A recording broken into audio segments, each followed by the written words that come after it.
Lord be with you. And with your spirit. A reading from the Holy Gospel according to Matthew. Glory to you, O Lord. As Jesus and his disciples were gathering in Galilee, Jesus said to them, "The Son of Man is to be handed over to men, and they will kill him, and he will be raised on the third day." And they were overwhelmed with grief. When they came to Capernaum, the collectors of the temple tax approached Peter and said, "Does not your teacher pay temple tax?" "Yes," they said. And when he came in the house, before time to speak, Jesus asked him, "What is your opinion, Simon? From whom the kings of the earth take tolls and census tax? From their subjects and from foreigners?" When he said, "From foreigners," Jesus said to him, "Then the subjects are exempt. But they may not offend them.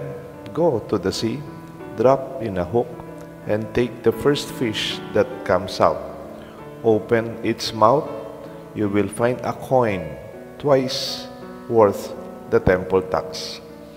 Give it to them for me and for you." The Gospel of the Lord. Praise to you, Lord Jesus Christ. In the name of the Father, the Son, and the Holy Spirit. Amen. Baria baria. This is an expression of something like loose chains. Baria baria.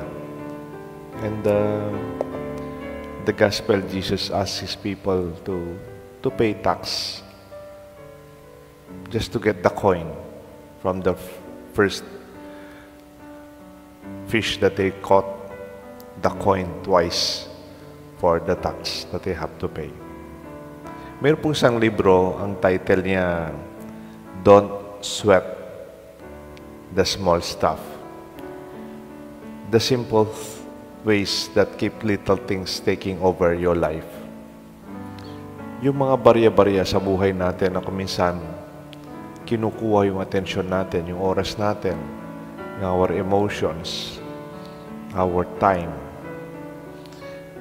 Small stuff taking over the bigger concerns.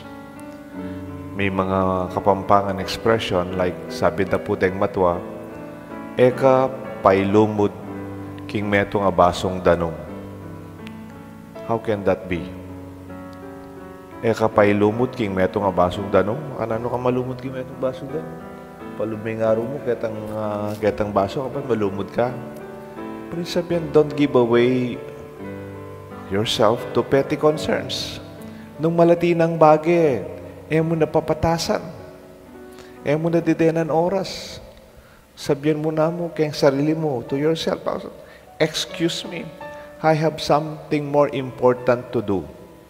Kasi meron sa atin parang overthinking on small things, and it takes our time, the joy of our day, the wonder of our life, the gift the Lord gives us. Let us elevate our questions and concerns from the kingdom of the earth to the kingdom of God. In the Gospel and many other Gospels, ang concern niya, bibigay ba tayo kay Caesar? Bibigay ba tayo sa temple tax? But we have to elevate the question. Bariya-bariya lang yan, siguro sabi ni Jesus. Take that coin, give it to Caesar, or give it to the temple tax. Give what is due, but focus on what is more important. Ano yung mas importante sa bariya-bariya? Pamilya. Ang mga magulang mo, habang buhay pa sila. Yung mga kapatid mo. Your marriage. Your friends. Our community. Your good name. Your reputation as a person. Mas mahal ito kaysa sa bariya-bariya. For these are far important, and they have a higher value compared with petty arguments and issues than confront us in our everyday life. Minsan, mapasin mo yung kinakasama ng loob natin. They are so small compared to what we really let go. Like family relationship. Like our dear friends in our community.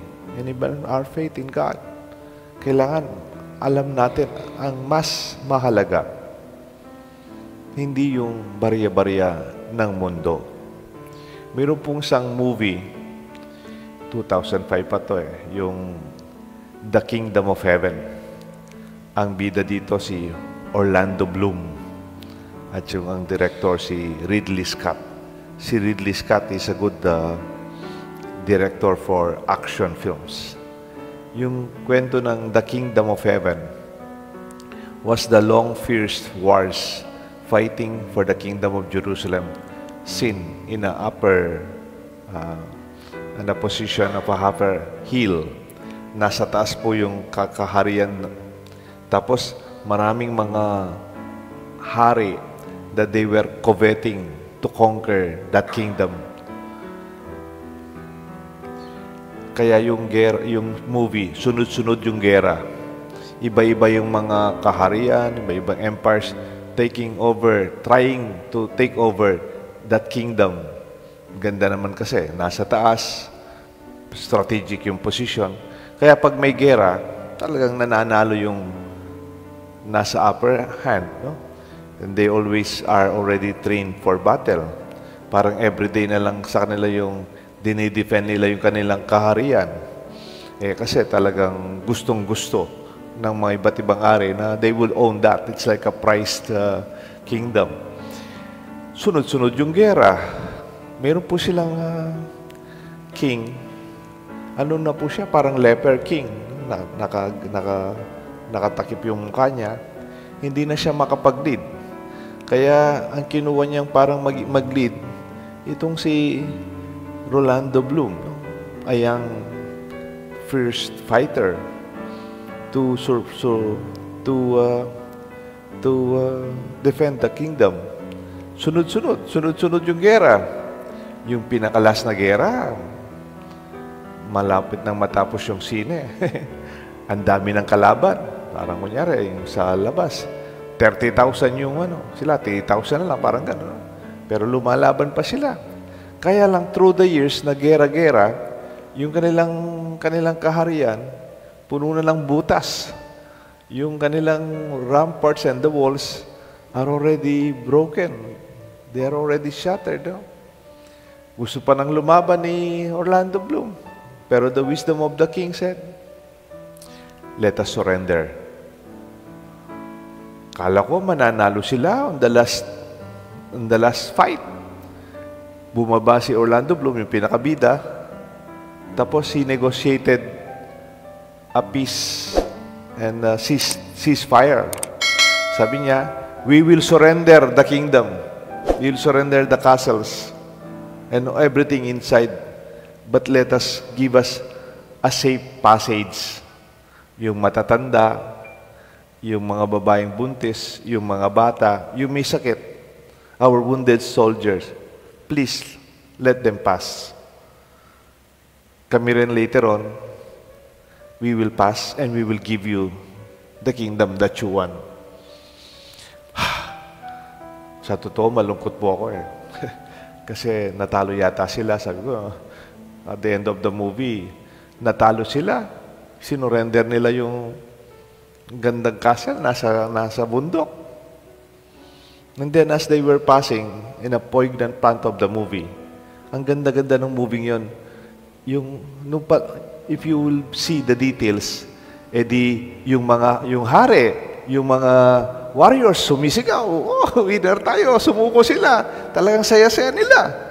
Tapos, yung mga sina Orlando Bloom, tsaka yung parang natalo, they were passing by and passing through the soldiers' enemies.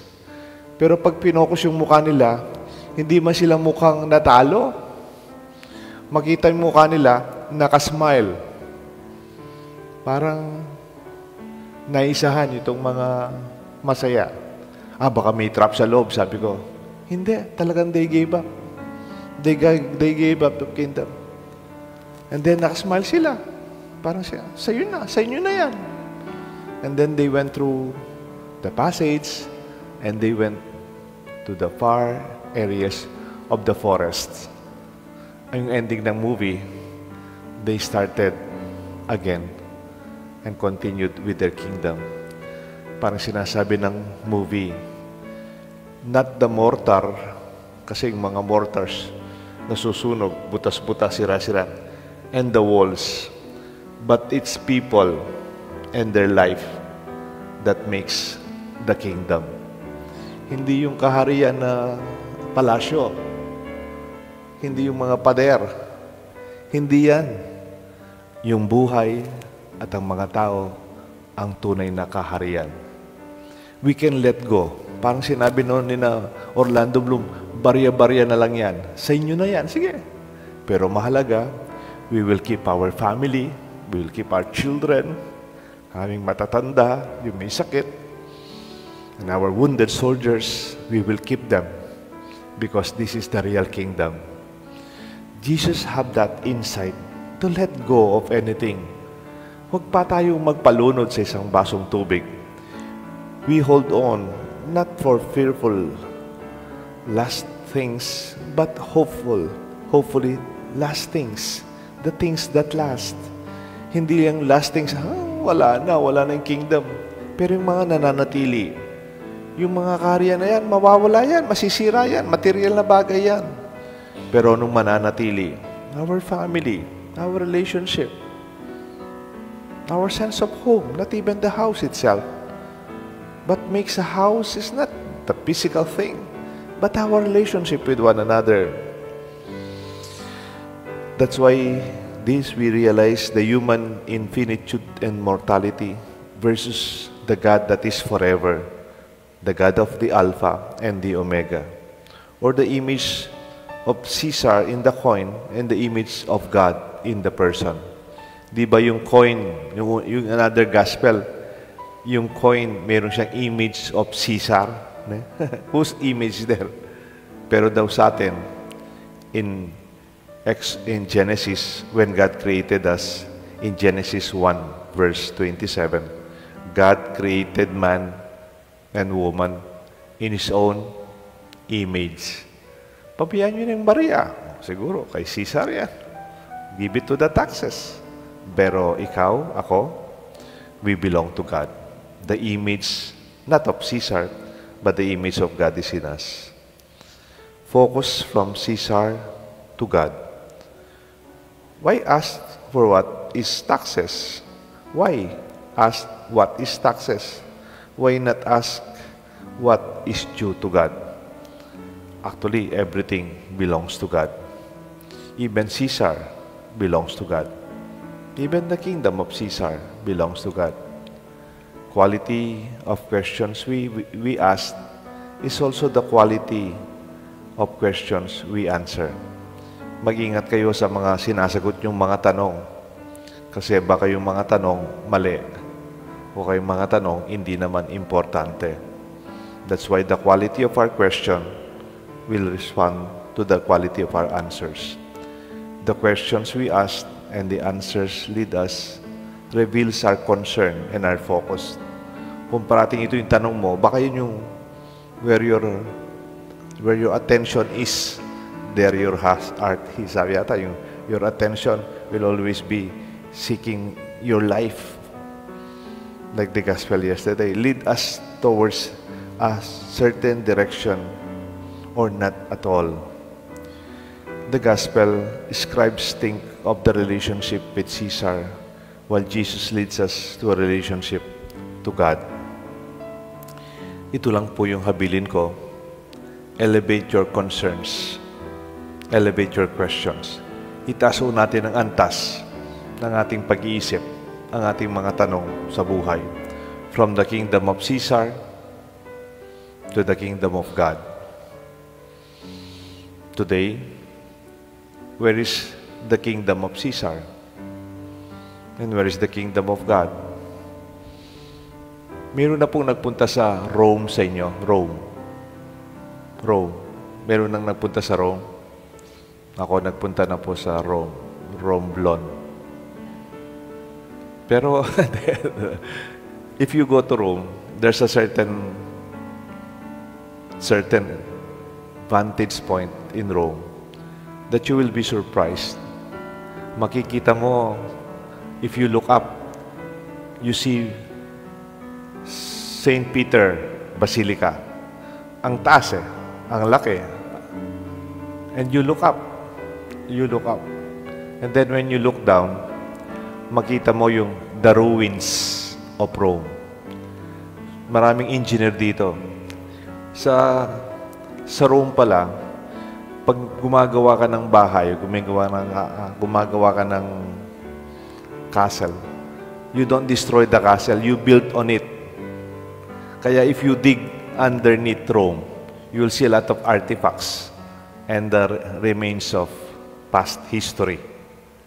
Kaya during the diggings, nakita nila nasa ilalim yung mga kaharian like the castle, the kingdom of Caesar. Nasa ilalim na. And then when you look up, nakita niyo po sa background is the kingdom of God. I think Jesus is correct after all. Bariya-bariya lang yan. Huwag mo nang masyadong pagbigyan ng maraming panahon. Don't waste your emotions and even your time.